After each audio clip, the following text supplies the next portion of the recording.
Istimak dan insat, kemudian menjadikan la'allakum turhamun. Satu, mohon dijabarkan lagi rahmat itu arti dan maknanya apa Ustadz, agar kami lebih memahami makna rahmat yang diturunkan kepada orang yang mendengarkan dan memperhatikan agar mendapatkan rahmat. Dua, mohon penjelasan Al-Ustadz, ada kata sami'na dalam beberapa ayat di Al-Quran. Apa juga sama artinya dengan istima? Ya, makna rahmat itu apa? Secara garis besar itu rahmat itu apa? Kasih sayang. Itu makna rahmat secara garis besar. Mungkin kalau hanya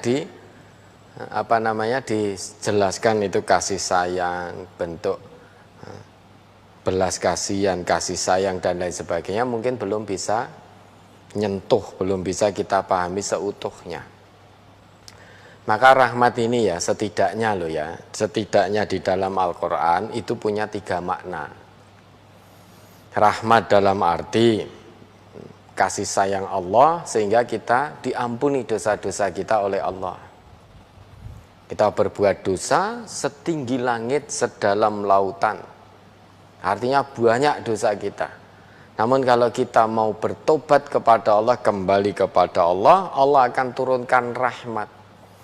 Nah, rahmat di sini berarti kasih sayang Allah kepada hambanya yang mau bertobat, sehingga sebanyak apapun dosa hamba itu, kalau dia bertobat maka akan diampuni oleh Allah. Az-Zumar 53, coba. Itu rahmat, kasih sayang Allah dalam arti pengampunan dosa. Surat Az-Zumar nomor surat 39 ayat 53. Qul ya ibadiyalladzina asrafu ala anfusihim la taqnatu mir rahmatillah innallaha yaghfirudz dzunuba jami'a innahu huwal ghafurur rahim.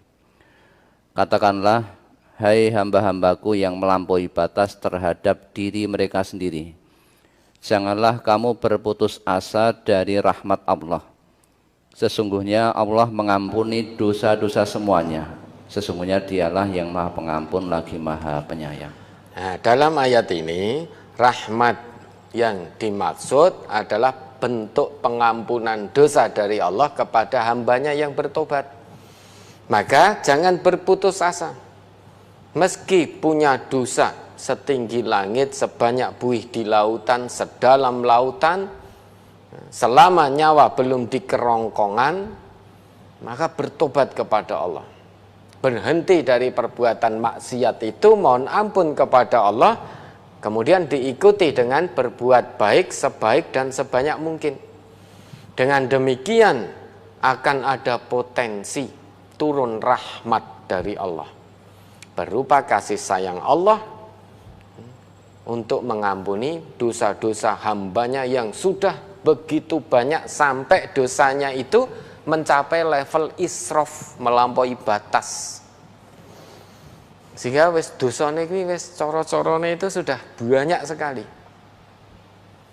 Maka jangan putus asa dari rahmat Allah. Pintu tobat senantiasa terbuka selama kita mau tobatan nasuha, kembali kepada Allah, hentikan perbuatan dosa, mohon ampun pada Allah, perbanyak amal soleh, jangan pernah mengulangi lagi.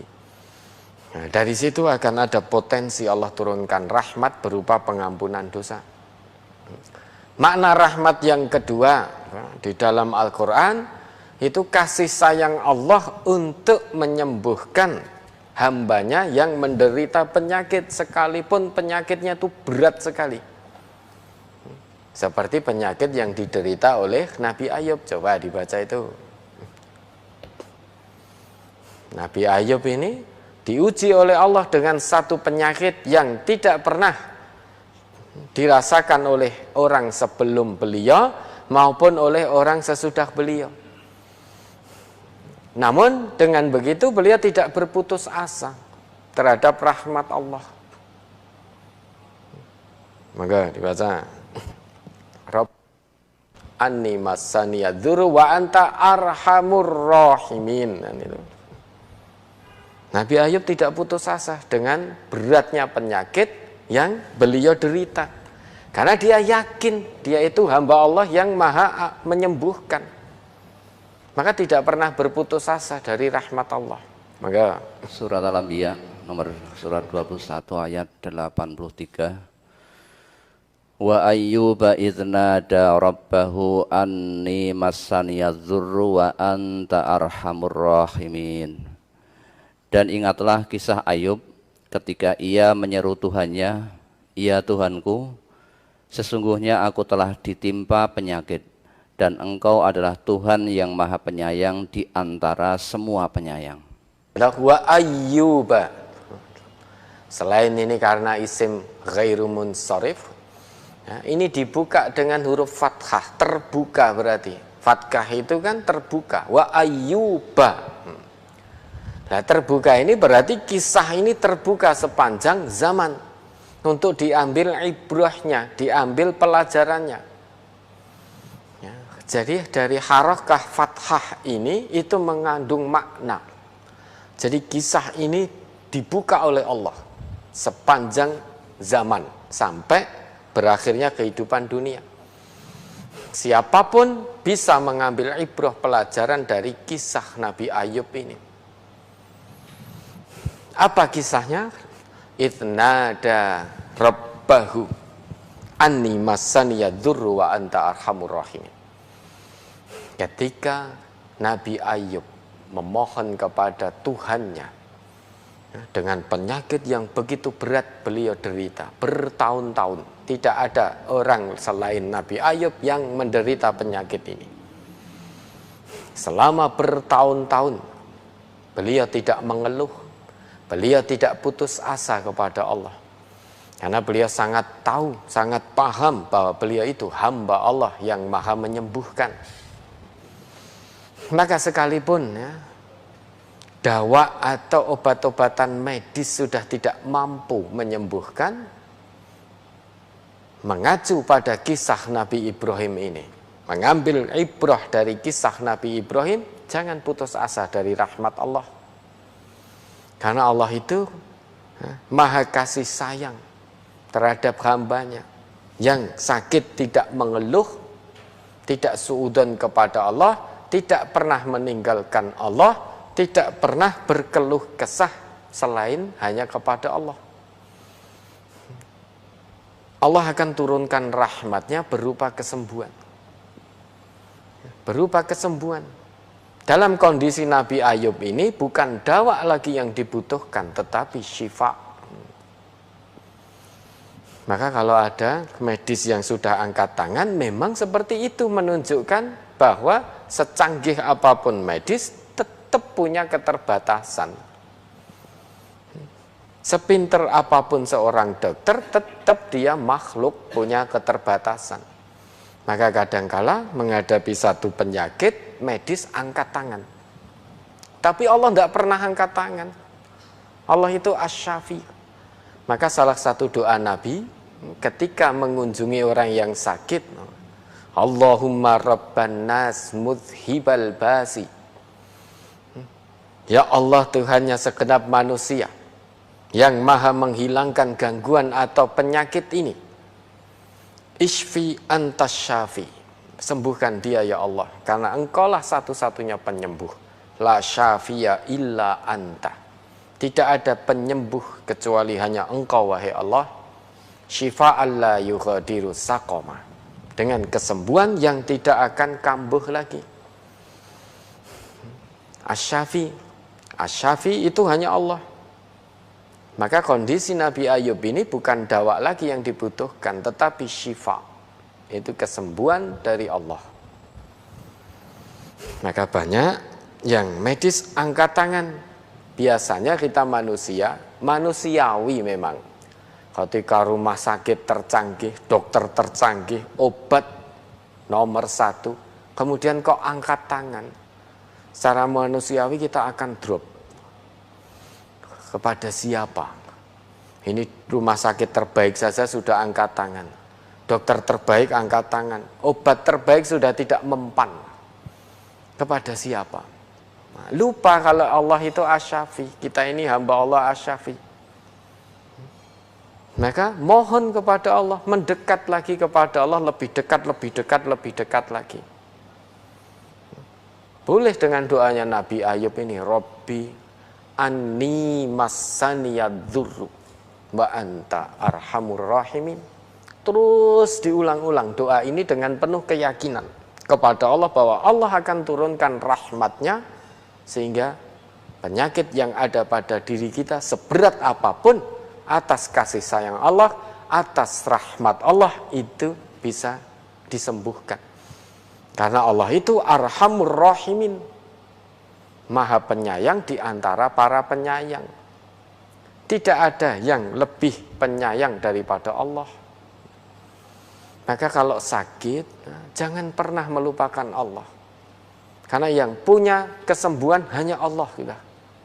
Selain berobat, ikhtiar insaninya datang kepada Allah, ikhtiar ilahinya.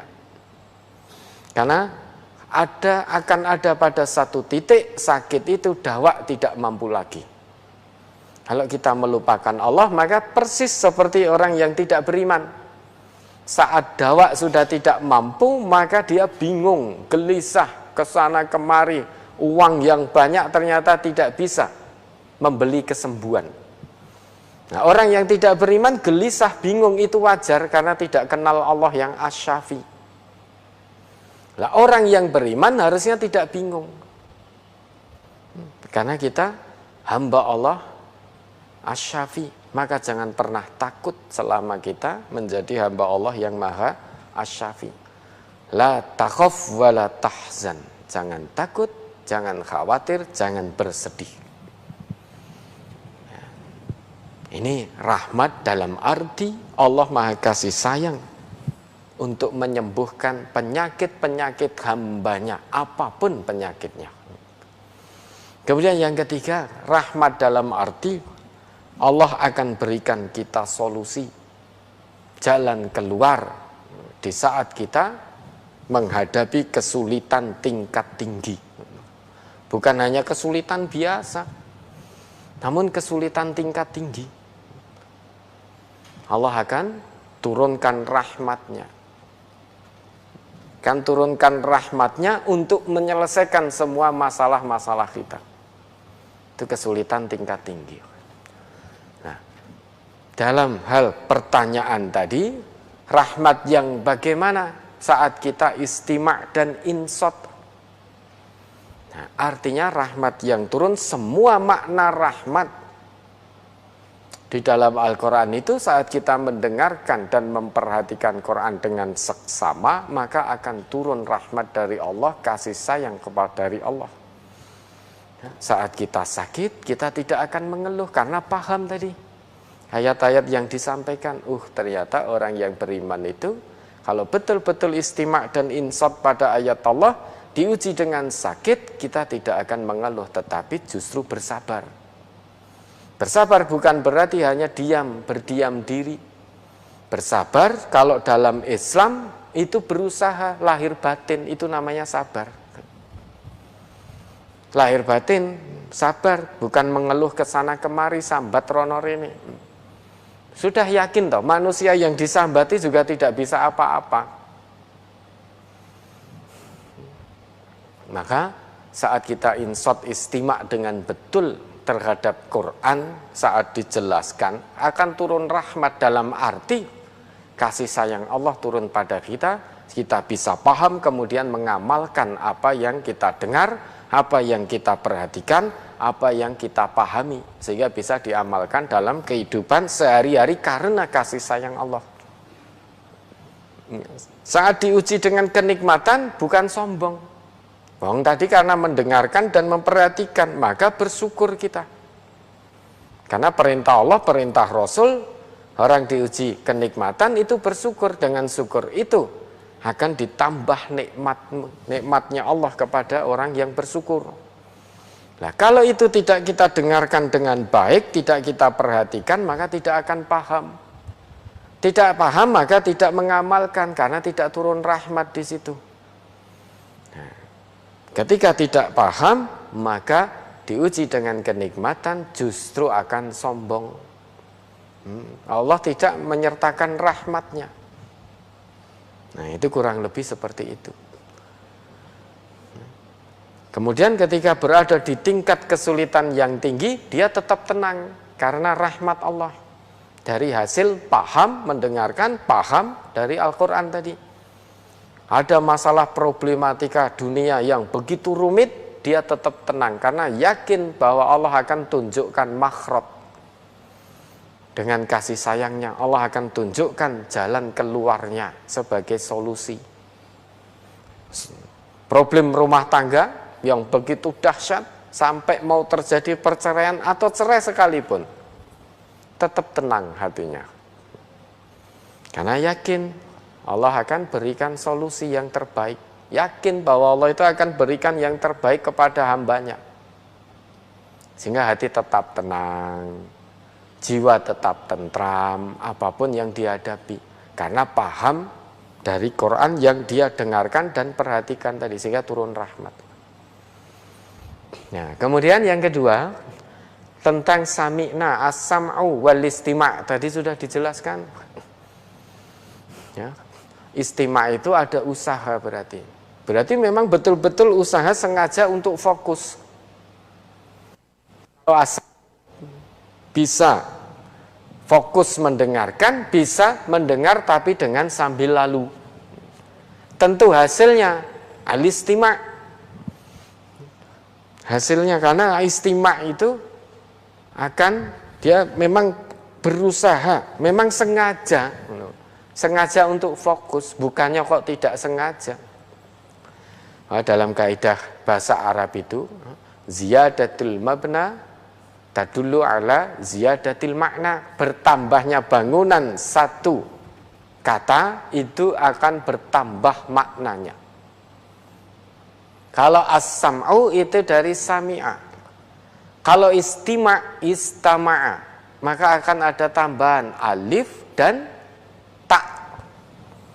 Ziyadatul mabna tadullu ala ziyadatil makna. Tambahnya satu bangunan dalam satu kata itu akan menambah dalam maknanya. Sehingga istima' itu ada usaha, sengaja mendengarkan. Ada usaha, bukan sambil lalu. Nah, kalau as-sam'u bisa sambil lalu, bisa menyengaja. Ini kurang lebih seperti itu. Ya, ada lagi. Apabila